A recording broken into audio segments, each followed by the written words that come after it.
আপনারা ভালোবাসেন তাই, আর কিছুই না।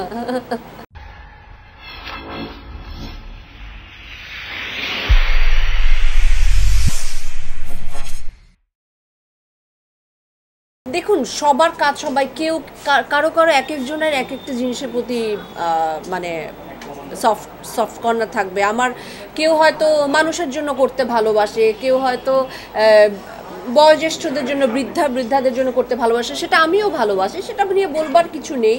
আর এটা নিয়েও আমি খুব বলতে চাই না, বলবার কিছু নেই আসলে। এটা আর আমি খুব একটা এক্সট্রা অর্ডিনারি কিছুই করছি না এটা।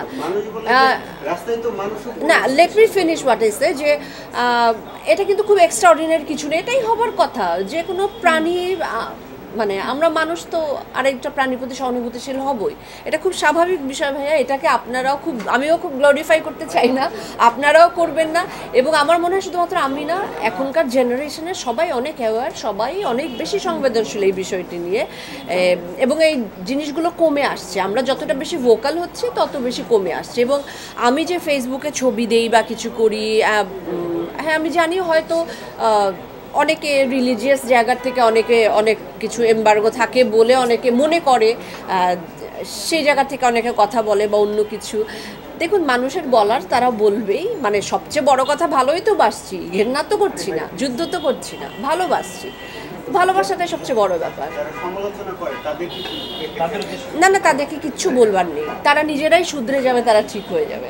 ওটা আমার বাড়ির, মানে কি বলবো, এটা একটা জায়গা, সবাই সবার মতো করে বলবে, কিন্তু আমার মনে হয় দিনের শেষে তারাও বুঝে, এবং এগুলো আমাকে কোনো রকম এফেক্ট করে না। আমার ধারণা আমার মতন আরও অনেককে এগুলো এফেক্ট করে না।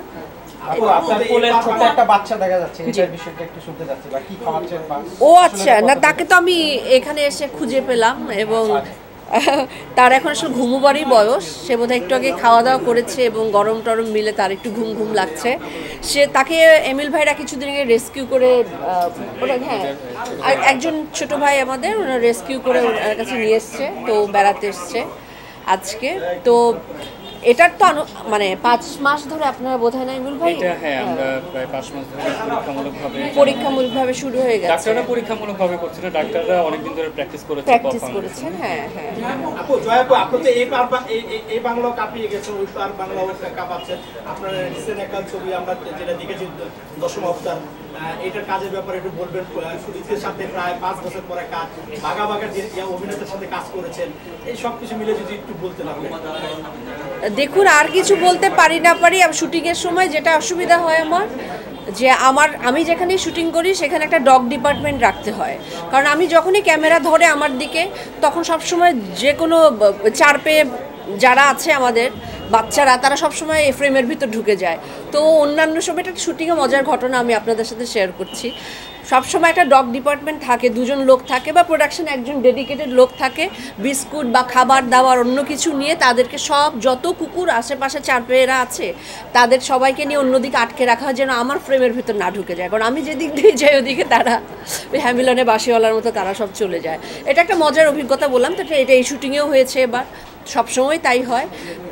কিন্তু ভালো লাগে যে বিভিন্ন শুটিংয়ে গিয়ে আমার কাছে মনে হয় যে বাহ, এরাও, আমি তো শুধু আমার দেশের বা আমার আশেপাশে যারা আছে তাদেরকে দেখি। ধরুন দার্জিলিংয়ে গেলাম, ওখানে একটা বাচ্চা, চারপেয়ে বাচ্চা, অথবা অন্য কোথাও কালিম্পং গেলাম, সেখানে চারপেয়ে কয়টা বাচ্চা, তাদেরকে দেখি। এবং আমি এমনিতে একটু চেষ্টা করি, শুধুমাত্র আমার দেশে নয়, দেশের বাইরেও, কলকাতাতেও আমি, মানে পশ্চিমবঙ্গে আমি একটু অ্যাক্টিভলি করবার চেষ্টা করি। এরকম রেস্কিউ সেন্টার আছে, ওখানে আমি শুধুমাত্র এমিল ভাইদের মতোই আরও অনেকে যারা আছেন তাদের সাথে সংযুক্ত থাকার চেষ্টা করি আর কি। হ্যাঁ, অর্ধাঙ্গিনী 100 ডেজের উপরে চলে গেছে, এবং কোটি কোটি টাকার ব্যবসা করছে ওখানে। এটা খুব একটা ভালো ব্যাপার, ওটা খুবই সেন্সিটিভ একটি ছবি। এবং সবচেয়ে বড় ব্যাপার, শুধুমাত্র 2জন মহিলার উপরে দাঁড়ানো, নারী চরিত্রের উপর দাঁড়ানো সেই একটি ছবি, এটা খুব আমার ভালো লেগেছে।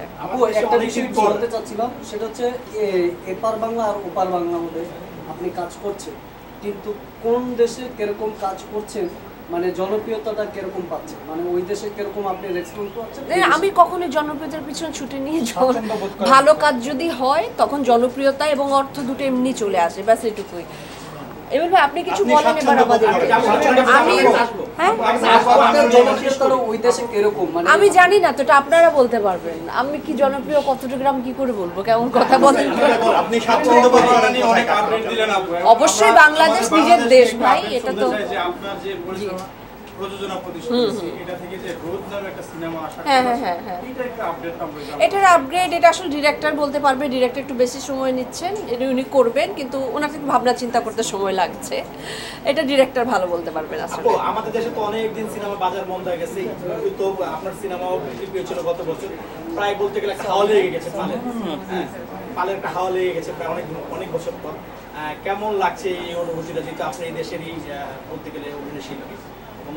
অবশ্যই ভালো লাগছে এবং খুবই প্রাউড ফিল করছি যে বাংলাদেশের কন্টেন্ট থেকে শুরু করে সিনেমা আমাদের বিশ্ব দরবারে অনেক ভালো জায়গায় এখন যাচ্ছে এবং এটা যাবেও। আমার মনে হয় যে খুব ভালোভাবে লিড করছে বাংলাদেশ এখন, সেটা আপনি ফেস্টিভ্যাল সার্কিট বলেন বা এমনিতে বলুন। যেন পশ্চিমবঙ্গের লোকজন বাংলাদেশি কাজগুলো খুব ভালোবাসে দেখতে, তখন আমার ভীষণ ভালো লাগে। বলতে চাচ্ছি আপনার কোনো সিনেমা সামনে কানে বা কোনো ফেস্টিভ্যালে যাবে কিনা সেটা আমি বলতে পারছি না, আমি বলতে পারছি না। পেয়ারা সুভাষ গেছিল, পেয়ারা সুভাষ তো মস্কো ফিল্ম ফেস্টিভ্যালে আপনার কম্পিটিটিভ সেকশনে ছিল এবং আরও অনেক ছবি আছে সেগুলো যাচ্ছে, হয়তো যাবে ঘুরে।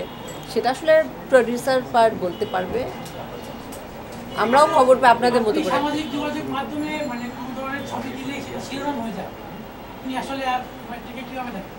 আপনারা ভালোবাসেন তাই, আর কিছুই না।